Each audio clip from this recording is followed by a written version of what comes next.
নবাবগঞ্জে Mahmudpur blood donation সোসাইটির উদ্যোগে free blood grouping campaign ও বৃক্ষরোপণ কর্মসূচি। অলিউর রহমান মিরাজ, নবাবগঞ্জ দিনাজপুর প্রতিনিধির ভিডিওচিত্রে বিস্তারিত। পৃথিবীর সর্বোচ্চ সেবা করতে চান তাহলে মুমূর্ষু রোগীকে করুন রক্তদান। এই স্লোগানে দিনাজপুরের নবাবগঞ্জে স্বেচ্ছাসেবী সংগঠন মাহমুদপুর ব্লাড ডোনেশন সোসাইটির উদ্যোগে ফ্রি ব্লাড গ্রুপিং ক্যাম্পেইন বৃক্ষরোপণ কর্মসূচি ও নতুন অফিস উদ্বোধন ও আলোচনা সভা অনুষ্ঠিত হয়। বৃহস্পতিবার 4 সেপ্টেম্বর উপজেলার মোগরপাড়া ডিগ্রি কলেজ মাঠে সকাল 11টা থেকে 2টা পর্যন্ত আয়োজিত ব্লাড গ্রুপিং কার্যক্রমে কয়েক শতাধিক মানুষের রক্তের গ্রুপ নির্ণয় করা হয়। জানা যায়, স্বেচ্ছায় রক্তদান সংগঠন মাহমুদপুর ব্লাড ডোনেশন সোসাইটির সংগঠনটির যাদের একমাত্র লক্ষ্য মানব সেবা। একঝাঁক তরুণ তরুণী ও শিক্ষার্থীদের মানব সেবার এই কার্যক্রমে এলাকাবাসী খুবই আপ্লুত। শিক্ষা জীবনে এমন অসাধারণ চিন্তাভাবনা দেখে তারা গর্বিত।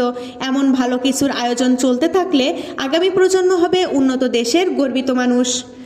ক্যাম্পেইনের বিষয়ে সংগঠনের উদ্যোক্তারা বলেন, বর্তমানে যে কোনো কাজেই রক্তের গ্রুপ প্রয়োজন হচ্ছে। প্রত্যন্ত এলাকার মানুষেরা অধিকাংশই তাদের রক্তের গ্রুপ সম্পর্কে অবহিত না।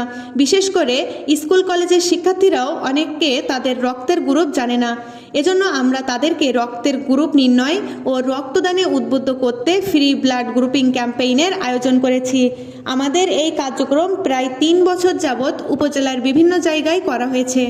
এ সময় উপস্থিত ছিলেন ভারপ্রাপ্ত উপজেলা নির্বাহী কর্মকর্তা মুনতাসির মাহফুজ ও নবাবগঞ্জ থানার officer in charge OC Abdullah Matin, Mahmudpur union বিএনপির সাধারণ সম্পাদক মোহাম্মদ এনামুল, ঘোড়াঘাট বন্ধু ফাউন্ডেশনের সভাপতি তারেক রহমান, জেলা ছাত্র অধিকার পরিষদের সাবেক সাংগঠনিক সম্পাদক আহমেদ আহসাব শোভন, উপজেলা ছাত্রদলের যুগ্ম আহ্বায়ক মতলুবুর রহমান সুজন, মাহমুদপুর ব্লাড ডোনেশন সোসাইটির সভাপতি মোহাম্মদ ফিরোজ কবির, জেলা শাখার যুব অধিকার পরিষদের দপ্তর সম্পাদক মোহাম্মদ ফিরোজ কবির ও মাহমুদপুর ব্লাড ডোনেশন সোসাইটির সাধারণ সম্পাদক মোহাম্মদ সাহিবুর রহমান, বৈষম্য বিরোধী ছাত্র আন্দোলনের উপজেলা প্রতিনিধি সহ উপজেলার বিভিন্ন সংগঠনের সদস্যরা উপস্থিত ছিলেন।